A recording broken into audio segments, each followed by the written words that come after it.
On va en parler également avec Nicolas Pouvremonti de l'Observatoire de l'immigration et de la démographie, qui est en direct avec nous. Bonjour Nicolas. Qu'est-ce que ça va changer au juste, cette extension? Alors effectivement, on a plus que doublé le délai, mais est-ce que ça va changer quelque chose à la sortie finalement? Toute la question est là. C'est-à-dire qu'effectivement, avec ce nouveau délai, s'il est confirmé au Sénat, l'État se laisse une plus large marge de manœuvre pour garder plus longtemps des profils dangereux. Et les profils dangereux, ça n'est pas l'exception en CRA, hein, c'est plutôt la norme. On sait que 90% des profils d'étrangers qui sont retenus dans les centres de rétention administrative sont connus pour des troubles à l'ordre public ou pour des condamnations pénales récentes. On en a même un quart qui vient directement de la sortie de prison jusqu'au centre de rétention. Mais ça pose effectivement deux types de questions qui resteront à résoudre. La question des moyens logistiques, le ministre en parle à juste titre. On a à peine 2000 places en centre de rétention aujourd'hui en France. Il en faudrait au moins 15 000 pour éloigner ne serait-ce que les profils dangereux. Et ça renvoie à la question aussi des fragilités qui restent dans notre droit et qui pourraient amener à des libérations anticipées, malgré ce délai étendu. Parmi l'ensemble des étrangers qui ont été en centre de rétention l'an dernier, seuls 40% ont vraiment été éloignés du territoire. Et tous les autres qui n'ont pas été éloignés ont pour motif principal, très majoritaire, des libérations ordonnées par les juges. Donc si je vous comprends bien, ça fait quand même 13 000 personnes qui potentiellement sont dangereuses et qui resteraient dans la nature quand même.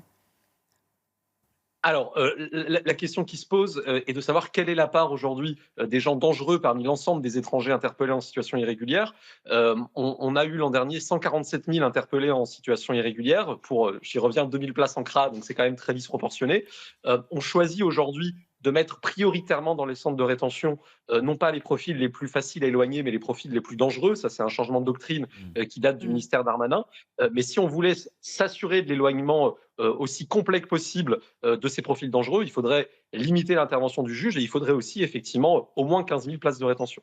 Oui, donc finalement, ces 3 centres supplémentaires, c'est un peu de la communication, mais ça ne changera pas grand-chose à l'affaire. Disons que ça va dans le bon sens, c'est-à-dire qu'il faut investir dans les places de rétention. Ouvrir 13 000 places de rétention en plus, nous on a pu estimer que ça coûte quelque chose comme 4 milliards d'euros, mais ce sont des dépenses d'investissement. Alors je sais que l'argent de l'État est compté ces jours-ci, mais il y a des dépenses qui en évitent d'autres, c'est-à-dire que éloigner des profils comme ça, c'est éviter d'autres types de dépenses, de justice, d'aide sociale, etc. D'accord.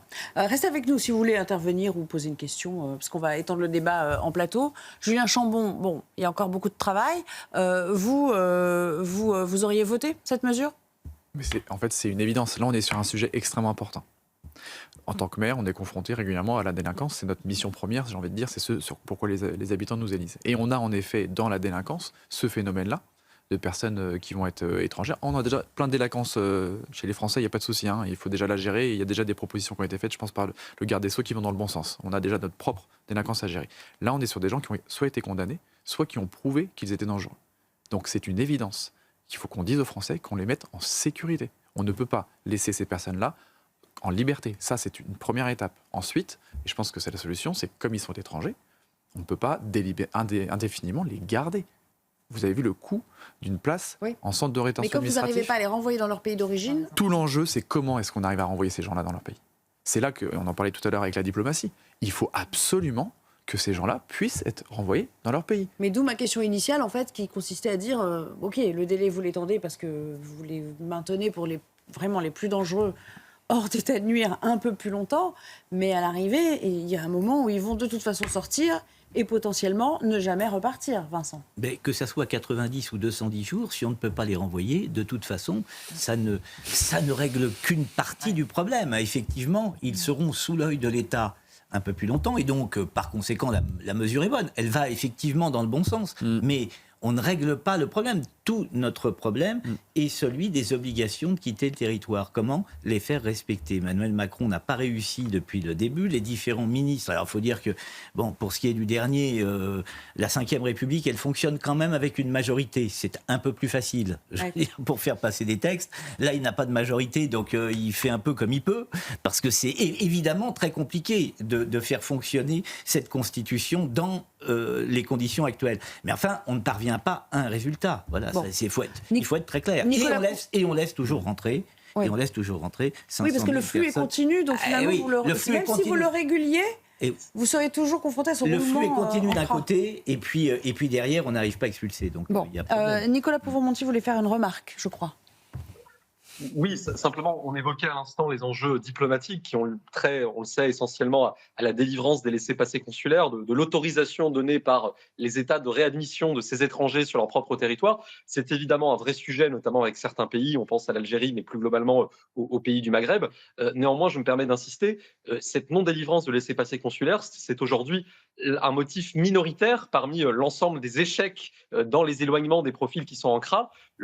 L'explication très majoritaire de ces échecs, elles tiennent à notre propre ordre juridique interne. Elles tiennent au fait qu'on a laissé au juge une marge d'appréciation très forte pour libérer ces étrangers dans les CRA, parfois sur des motifs complètement absurdes. Pour vous donner simplement un seul exemple, au printemps dernier, le tribunal administratif de Lille a libéré des clandestins qui étaient enfermés en centre de rétention parce qu'ils n'avaient plus d'accès au téléphone, téléphone qui avait été dégradé par des clandestins eux-mêmes.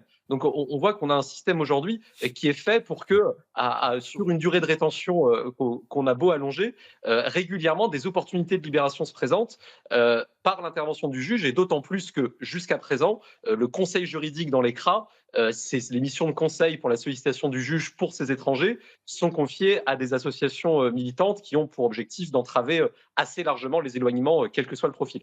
D'accord, merci pour cette précision, parce que je pense que ça peut effectivement faire réagir sur ce plateau. Hélène Bidard, bon, effectivement, si on joue contre son camp, ça devient compliqué. Et qu'on va trouver la petite mesure qui fait qu'on doit libérer quelqu'un pour vice de procédure, ça c'est un mal bien français aussi, il faut le dire quand même. Tous les beaux efforts qu'on pourra faire risquent d'être un peu contre-productifs. Moi, je voudrais juste contester le fait qu'il y aurait que des très grands délinquants dans les CRA et que ça se passerait de cette manière-là. C'est faux. En 2022, il y avait 94 enfants dans les CRA. Donc des très grands délinquants. Peut-être avec ce ne sont pas des famille, mineurs. avec leurs parents. Et donc voilà, je veux contester le fait que ça se passerait toujours bien et qu'il n'y aurait pas de problème. Ensuite, les associations dont on parle, c'est des associations de défense des droits humains.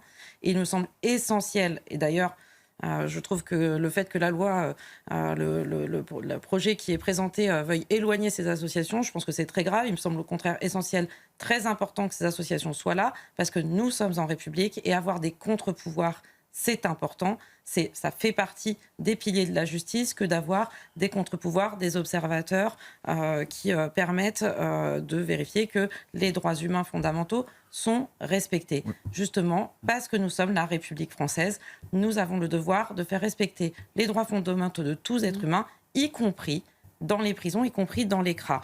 Maintenant, je veux aussi contester le fait que le problème ne viendrait pas de la question des laissez-passer consulaires. C'est ça l'essentiel de la problématique que nous avons. Et là encore, on a un gros problème de faire respecter, de crédibilité de notre diplomatie, et notamment de notre diplomatie. Pour 75% des cas, on parle de personnes qui sont en rétention, qui viennent d'Algérie, de Tunisie, de Maroc, etc. On a un problème de crédibilité de notre diplomatie. Et ça, il faut aussi regarder comment l'État français, le gouvernement français, a géré les choses et comment on doit améliorer pour permettre qu'il n'y ait pas d'apatrides, d'abord parce qu'on n'a pas le droit, et de réaliser ces laissez-passer consulaires quand il y en a besoin. Nicolas Pouvreau-Monti, deuxième remarque, et puis on finira sur ce sujet avec nos invités. Oui, très brièvement, pour réagir à ce que disait Madame Bidard, sur le fait que les libérations par les juges soient le motif principal d'échec des éloignements, ça n'est pas moi qui le dis, c'est le rapport commun des associations qui interviennent dans les CRA, précisément pour l'année 2024, qui trace ces données-là. Sur le fait que 90% des profils dans les CRA sont connus pour des troubles à l'ordre public ou des condamnations pénales récentes, ça n'est pas moi qui le dis, c'est la Cour des comptes, dans l'un de ses derniers rapports à ce sujet. Et enfin, sur les enfants qui sont enfermés dans les CRA, il se trouve que depuis la loi immigration qui a été promulguée début 2024, on ne peut plus placer les mineurs en centre de rétention administrative. Donc c'était sans doute vrai en 2022, mais ça n'existe plus aujourd'hui. Donc là, vous nous confirmez qu'il n'y en a plus du tout à cette heure. Ils sont tous sortis. C'est ça. C'est ça. Le principe, c'est qu'il n'y a plus de mineurs en rétention administrative. D'accord. On les a dans les centres. Julien Chambon, et puis il faudra qu'on avance un peu. J'aimerais qu'on parle aussi du budget, c'est important. Moi, je pense que Madame a raison. Chacun son rôle. L'association, elle est là pour défendre son objet. C'est pas ça le sujet. Il ne faut pas se défausser. Le problème, là, c'est le législateur. Oui. Il faut que nous, on prenne nos responsabilités et qu'on acte, en effet, qu'on ne peut plus supporter cette situation, finalement, qui est incompréhensible pour n'importe qui. Comment on peut dire aux Français, il y a quelqu'un qui est étranger, qui est condamné, qui est dangereux, qu'on laisse traîner la situation, mais même pour la personne qu'on a déjà envie de dire quelque part. Comment on peut dire aux Français qu'on ne sait pas faire ? En fait, on a un aveu d'impuissance. Et c'est ça qui est insupportable. Et si on voit l'extrême droite monter, c'est pas pour rien. C'est parce que les sujets sont pas traités. Donc à un moment donné, il faut prendre son courage à deux mains. Il faut que le législateur fasse une loi qui est applicable, cohérente. Vous êtes étranger, vous êtes dangereux, vous êtes condamné par la justice, et pas par la justice, je ne sais d'où elle viendrait, par un juge indépendant.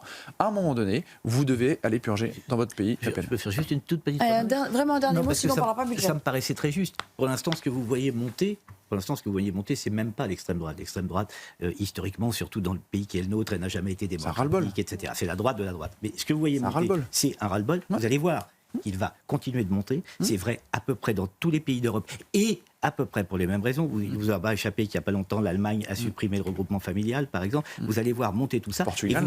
Et vous aurez un jour ou l'autre, et dans pas longtemps, au pouvoir, une vraie extrême droite qui, elle, ne sera pas démocrate, ni républicaine. Juste un mot sur le législateur. Sa priorité, c'est de revoir la Constitution, de revoir la hiérarchie des normes, parce que le vrai sujet, c'est l'Europe. Le vrai sujet, c'est l'espace Schengen. Je rappelle que le meurtrier de Philippines était arrivé avec un visa Schengen en Espagne et qu'il a tué Philippines. Il était âgé de 17 ans. Le vrai sujet est là. Enfin, un des vrais sujets est là. Merci beaucoup. Et merci à Nicolas Pouvremonti de nous avoir accompagnés et éclairés sur ces questions. Le budget.